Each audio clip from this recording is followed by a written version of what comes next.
Office పనితో అలసిపోయిన ఆనందరావు 6 కాకముందే ఇల్లు చేరుకున్నాడు. వాకిట్లో ఆడుకుంటున్న 4 ఏళ్ల శశి పరుగు పరుగున తండ్రి దగ్గరకు వచ్చి అతని చేతుల వైపు పరీక్షగా చూసింది. తన కోసం తండ్రి ఏమీ తీసుకురాలేదని నిర్ధారణ చేసుకుని ఇవాళ కూడా బిస్కెట్లు తేలేదా నాన్నారు పరంగా అడిగింది. ఆనందరావు ముఖం క్షణం పాటు వివరణమైంది.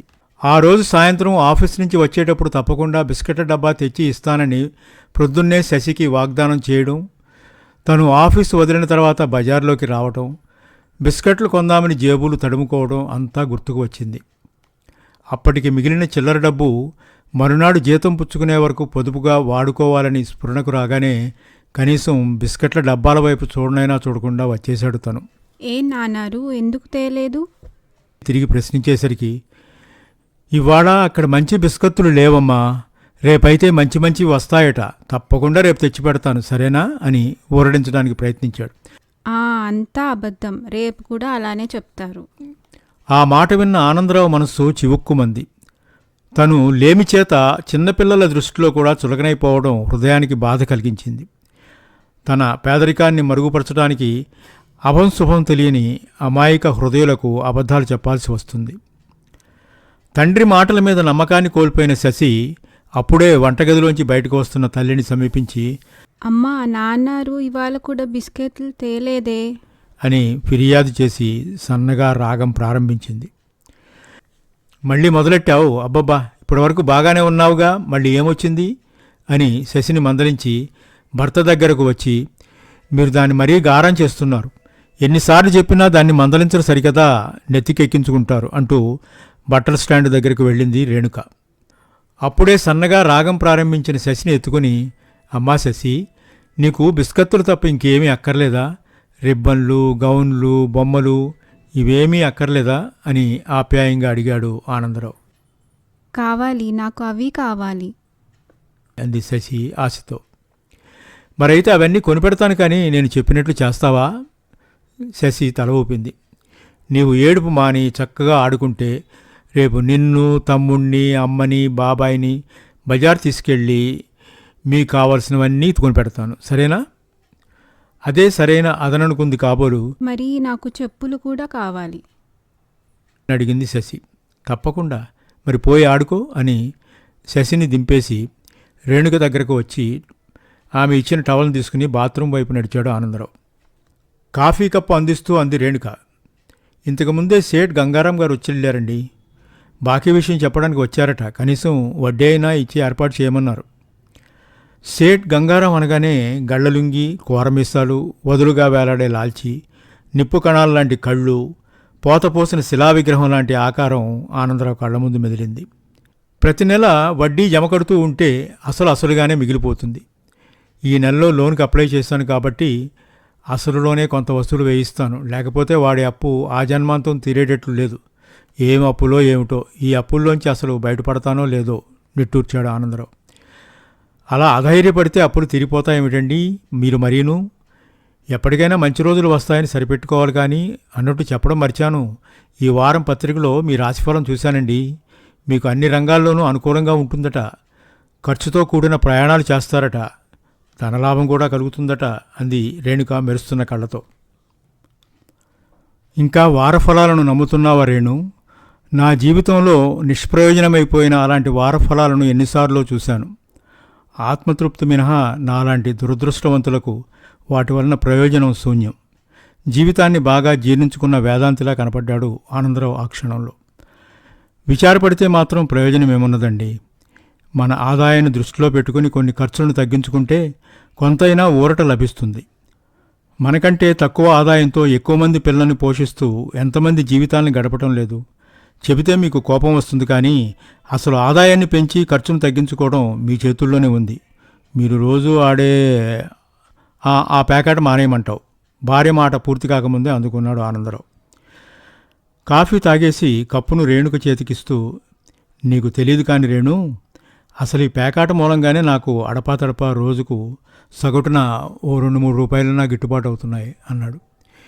ఇవాళ రూపాయి వస్తే రేపు 2 రూపాయలు పోతాయి. ఈ పేకాటలో సంపాదించి బాగుపడిన వాళ్ళను నేను ఇంతవరకు చూడలేదండి. మరి మీకు మాత్రం అదో లాభదాయకమైన వ్యాపారంలా ఉంది అంటూ ఖాళీ కప్పును తీసుకుని లోనికి వెళ్ళింది రేణుక.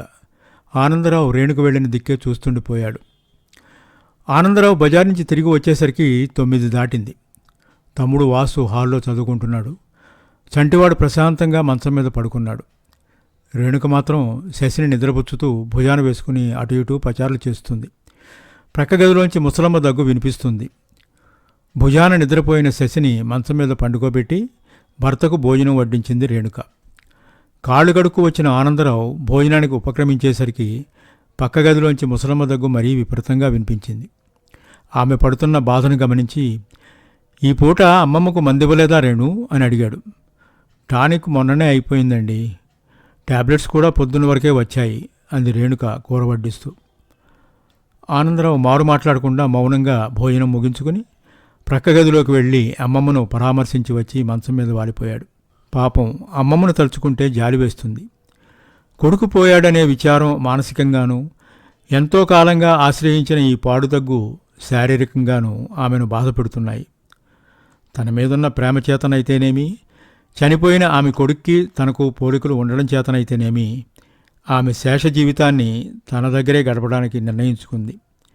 అమ్మమ్మకు స్వస్థత చేకూర్చాలనే తాపత్రయంతోనే తను ఎన్నో మందులు ఇప్పించాడు. అయినా ఆమెను వ్యాధి వేడటం లేదు. పోనీ గుంటూరు తీసుకెళ్లి పెద్ద డాక్టర్ చూపిద్దామంటే ఎంతో డబ్బు కావాలి. తన సంపాదనంతా గతంలో చేసిన అప్పులకే సరిపోతుంది. పాపం 200 మైళ్ళ దూరంలో ఉన్న రాముడన్నయ్య ప్రేమతో ప్రతి నెల ఓ 60-70 పంపిస్తున్నాడు కాబట్టి కొన్ని కుటుంబపు ఖర్చులు తిరుగుతున్నాయి. లేకపోతే తన సంపాదన మీదే తన కుటుంబం, తమ్ముడి చదువు, సొంత ఊరు వదిలి రామని మొండిగా పట్టుబట్టిన తల్లిదండ్రుల పోషణ అన్నీ సర్దుకుపోవాలంటే ఊహకందని విషయం. ఏనాటికైనా తను ఈ జీవన జలధిలోంచి ఒడ్డుకు చేరగలడా? తనకు అసలు అదృష్టం ఉందా? అదృష్టం అంటే గుర్తు వచ్చింది. తన చేత బలవంతాన మొన్న లాటరీ కట్టించాడు లక్ష్మీపతి. మొదటి బహుమతి ₹1,00,000. దేవుడు చల్లగా చూసి ఆ అదృష్ట దేవత తనను వరిస్తే తన సమస్యలన్నీ పరిష్కారమైపోతాయి. తన పిచ్చి కాకపోతే తనలాంటి దురదృష్టవంతుణ్ణి ఆ లక్ష్మీదేవి మాత్రం వరిస్తుందా? తనకి ఏ లాటరీలు అక్కర్లేదు. రేపు వచ్చే జీతంతోనూ లోన్తోనూ గంగారాంకు కొంత జమకట్టి బట్టల కొట్టు వానికి అప్పు తీర్చేసి, ఇంకా చేసిన చిల్లర బాకీలన్నీ తీర్చేసి ఇంట్లో అందరికీ బట్టలు కుట్టించగలిగితే చాలు. ఎప్పుడో 6 నెలల క్రితం కాబోలు బాబాయ్ కూతురు పెళ్లి సందర్భంలో తను పిల్లలకు బట్టలు కుట్టించాడు. రేణుకకు కూడా ఎక్కువ చీరలు లేవు. ముందు నుంచి సహజంగా చీరలంటే మోజు ఎక్కువైనప్పటికీ తన ఆర్థిక పరిస్థితిని అవగాహన చేసుకుంది కాబట్టి బలవంతాన కోరికను మనసులోనే దాచుకుంటుంది. ఆదాయాన్ని బట్టి ఖర్చు తగ్గించేయాలంటుంది. తనను పేకాట మానేయమంటుంది. మంచిదే, కానీ ఎంత మానేద్దామనుకున్నా సాయంత్రం అయ్యేసరికి ఆ క్లబ్కు వెళ్లకుండా ఉండలేకపోతున్నాడు తను. ఆ క్లబ్లో ఈ మధ్య తను పోగొట్టుకుంటున్న డబ్బు ఇంటి అద్దెకు సరిపోతుందనడం 100% నిజం. కానీ అలవాటు పడని ఈ ప్రాణం ఆ ఛాయలను వదిలి రాగలదా? కనీసం ఓ 2 రౌండ్స్ అయినా వేయకుండా తిరిగి రాగలదా? పేకాటలో తనకు లాభాలు వస్తాయని చెప్పి రేణుకనైతే మభ్యపరచడానికి ప్రయత్నిస్తున్నాడు, కానీ తన కూతుర్ని మాత్రం అబద్ధాలతో మభ్యపెట్టలేకపోతున్నాడు తను. ఏమైనా రేపు జీతం తీసుకోగానే దానికి వాగ్దానం చేసిన వస్తువులన్నీ తీసుకురావాలి. అమ్మమ్మకు మందులు తేవాలి, సేట్జీకి వసూలు వేయాలి, బట్టలు కొట్టువాడి అప్పు తీర్చేసి అందరికీ బట్టలు కుట్టించాలి. మరునాటి కార్యక్రమాలను గూర్చి ఆలోచిస్తూ నిద్రపోయాడు ఆనందరావు.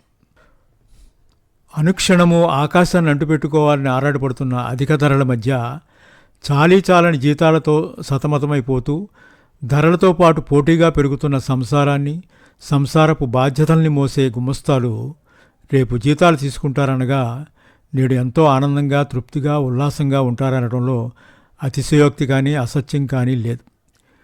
మరునాడు జీతాలు ఇస్తారని తెలుసుకొని ఆ రాత్రల్లా బడ్జెట్ తయారు చేయడంలో నిమగ్నులవుతారు.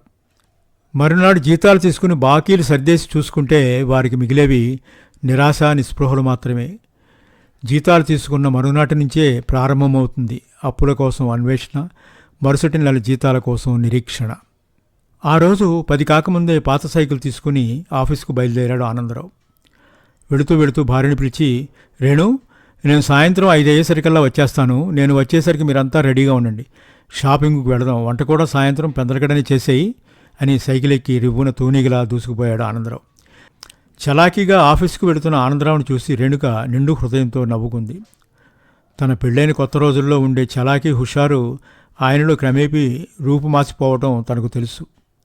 సంసార జలధిలో పడి సతమతమైపోతూ నిరాశ నిస్పృహకు ఆయన బానిస కావడం కూడా తనకు తెలుసు. అయినా ఆయన ప్రతి నెల 1వ తేదీన గతంలోని హుషారును చలాకితనాన్ని ప్రదర్శించుకోవడం, తను తృప్తిగా నవ్వుకోవడం మామూలైపోయింది. సాయంత్రం 5 అయ్యేసరికల్లా ఆనందరావు ఇల్లు చేరాడు. అతను వచ్చేసరికి రేణుక శశిని తయారు చేస్తుంది. చంటివాడు ఉయ్యాల్లో పడుకున్నాడు. వచ్చి రావడంతోనే, ఏమిటి ఇంకా తయారు కాలేదా? ఆలస్యం చేస్తే లాభం లేదు, మనం 1 గంటలో షాపింగ్ పూర్తి చేసుకోవాలి. వాసు ఇంక స్కూల్ నుంచి రాలేదా అని తీవ్రంగా అడిగాడు. వచ్చాడండి, స్నానం చేస్తున్నాడు అంది రేణుక కూతురి తలలో గులాబీ పువ్వును తురుముతూ. అయితే వాణ్ణి కూడా త్వరగా తయారు కమ్మని చెప్పు, మనకు ఎక్కువ టైం లేదు అని 3 అడుగులు ముందుకేసి ఏదో గుర్తుకు వచ్చినలా ఆగిపోయి, చెప్పడం మరిచాను, షాపింగ్ పూర్తి చేసుకుని ఫస్ట్ షో సినిమాకి వెళదాం. ఏప్రిల్ ఫూల్కు టికెట్లు బుక్ చేయమని మా ఫ్రెండ్కి చెప్పి వచ్చాను. మీరంతా త్వరగా తయారు కండి, నేను మొహం కడుక్కు వస్తాను అని ట్యాబ్ దగ్గరికి వెళ్ళాడు ఆనందరావు. టెలిగ్రామ్ సార్ అన్న మెసెంజర్ కేక వినపడగానే హడావుడిగా ముఖం తుడుచుకుంటూ బయట గుమ్మం దగ్గరకు పరిగెత్తాడు ఆనందరావు. రేణుక, వాసు, శశి ఆనందరావును అనుసరించారు. ఆనందరావుకు ఆతృత, ఆవేదన అధికమయ్యాయి. ఆ టెలిగ్రామ్లోని సమాచారం ఎటువంటిదో సంతకం చేస్తుంటే చేతివేళ్లు వంకర్లు పోయాయి, కాళ్ళు వణికాయి, గుండె దడదడలాడింది. టెలిగ్రామ్లోని విషయాన్ని చదివిన ఆనందరావుకు మతి చలించినట్లయింది. కళ నిజమా? కళ్ళు నునుముకుని చూశాడు. టెలిగ్రామ్లోని సారాంశం ఏమీ మారినట్లు లేదు. అంతే, ఏదో తీరని వ్యధ, అవ్యక్తమైన ఆవేదన అంతరంగంలో అధికమయ్యాయి. శరీరంలోని నరాలన్నీ జివ్వున లాగాయి. నోటి వెంట మాట రాలేదు, కళ్ళ వెంట నీళ్లు కారుతున్నాయి. అతనికి కన్నీటి పొరల వెనుక కనిపించింది ఓ త్రాసు మాత్రమే. ఓ పళ్ళెంలో తన రాముడన్నయ్య రూపం, వేరొక పక్క పళ్ళెంలో సేట్జీ, బట్టల కొట్టువాడు, అమ్మమ్మ, రేణుక, శశి, వాసు. చంటివాడు సినిమా హాల్ కనిపించేసరికి అన్నయ్య అంటూ టెలిగ్రామ్ కింద పడేసి తన గదిలోకి వెళ్ళి మంచం మీద పడిపోయాడు. ఏమైందండి అంటూనే కంగారుగా క్రింద పడి ఉన్న కాగితాన్ని తీసుకుని చూసింది.